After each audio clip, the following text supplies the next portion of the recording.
मराठीच्या मुद्द्यावर उद्धव ठाकरे आणि राज ठाकरे एकत्र आले। विजय मेळाव्यात त्यांनी पुढेही एकत्र राहण्याचे संकेत दिले आहेत। त्यामुळे आता येत्या निवडणुकांमध्ये मनसे आणि ठाकरेंच्या शिवसेनेची युती झाली तर नवल वाटू नये। मात्र तसंच झालं तर राजकीय गणितं कशी बदलणार, महाविकास आघाडी आणि महायुतीवर त्याचा काय परिणाम होऊ शकतो असे प्रश्न महाराष्ट्राला पडले आहेत। पाहूयात याबाबतचा हा स्पेशल रिपोर्ट।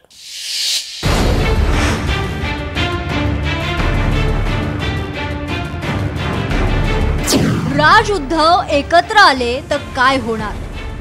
भाजपा शिंदे राज दोस्तीवर काय परिणाम? महाविकास आघाडीतील गणित बदलणार का? ही मराठीसाठीची एकजूट ही कायम राहावी। एकत्र आलोय एकत्र राहण्यासाठी।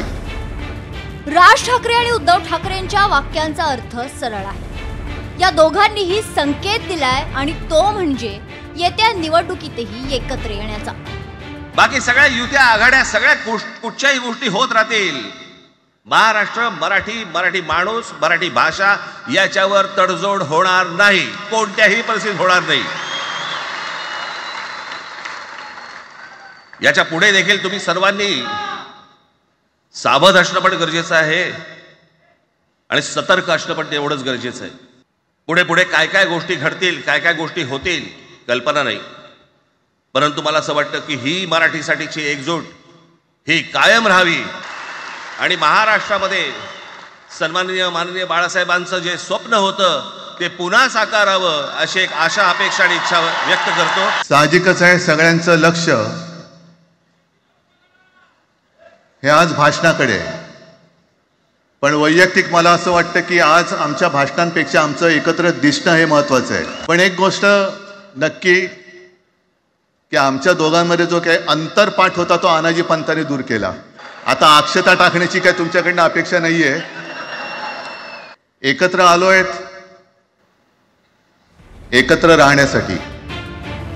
याच विजयी मेळाव्यात उद्धव ठाकरे आणि राज ठाकरेंनी हातात हात घातले। तारीख 9 मार्च 2006, ठिकाण मुंबई। ही 30 तारीख आहे ज्या दिवशी राज ठाकरेंनी महाराष्ट्र नवनिर्माण सेनेची स्थापना केली। त्याआधी राज ठाकरेंनी शिवसेनेला अखेरचा जय महाराष्ट्र केला। त्यानंतर राज ठाकरे आणि उद्धव ठाकरेंमधला वाद उभ्या महाराष्ट्रानं उघड्या डोळ्यांनी पाहिला। त्यानंतर मधल्या काळात पुलाखालून बरंच पाणी वाहून गेले।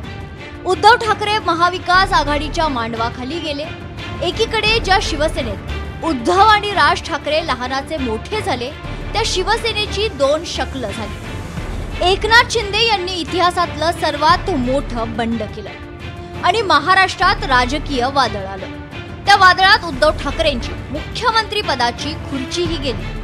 त्यानंतर मात्र राज ठाकरे आणि भाजप सोबतच शिंदेंच्या शिवसेनेशीही जवळीक वाढत गेली। मात्र आता हिंदीच्या सक्तीविरोधात दोघे एकत्र आले आणि मराठीच्या मुद्द्यावर ठाकरेंचा आवाज घुमला। जे माननीय बाळासाहेबांना जमलं नाही, जे अनेकांना जमलं नाही, आम्हाला दोघांना एकत्र आणायचं ते देवेंद्र फडणवीसला जमलं। आम्ही शांत आहोत याचा अर्थ गांडू नाही आहोत। जर जास्ती नाटकं केली तर कानाखाली आवाज काढलाच पाहिजे। एकत्र आलोय एकत्र राहण्यासाठी। आता मराठीच्या मुद्द्यावर एकत्र आलेले हे दोन्ही भाऊ निवडणुकीच्या पटावर एकत्र राहिले तर पुढे राजकीय गणितांची मोठी बेरीज, वजाबाकी, गुणाकार आणि भागाकार होण्याची शक्यता नाकारता येत नाही। त्यातील काही गोष्टींवर नजर टाकू। उद्धव ठाकरे महाविकास आघाडीत राहणार का? उद्धव ठाकरे राज यांना महाविकास आघाडीत नेणार का? महाविकास आघाडीचे नेते राज यांना स्वीकारतील का? राज ठाकरे यांची भाजप शिंदे सेनेशी दोस्ती राहणार का? राज आणि उद्धव एकत्र आले तर युतीचं नाव काय असणार? राज ठाकरे उद्धव ठाकरे एकत्र प्रचार करणार का? राज उद्धव एकत्र आल्यास आदित्य अमित ठाकरेंचं स्थान काय? मनसेचे बाळा नांदगावकर, संदीप देशपांडेंसह इतर नेत्यांवर जबाबदारी काय? आजच्या मेळाव्याला काय राजकीय भूमिका नव्हती। आज फक्त मराठी माणसाची भूमिका होती आणि त्या मराठी माणसाच्या भूमिकेसाठी एकत्र येण्याचं त्याचं स्वागतच आपण मला आवडली। मराठी माणसं एकत्र आली त्याचं स्वागतच करावं लागेल ना. कित्येक लोकांनी प्रयत्न केले राजसाहेब उद्धव साहेब एकत्र यावं. भविष्यात हे बी एकत्र येऊ शकतात असं काय राजकारणात नाही.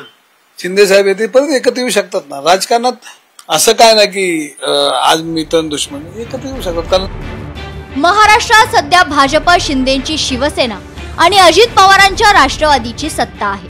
हे तिन्ही पक्ष आगामी मुंबई महापालिका निवडणुकीच्या तयारीला लागलेत. असं असतानाच आता राज ठाकरे उद्धव ठाकरेंच्या निवडणुकीतील युतीच्या चर्चांना बळ मिळालंय.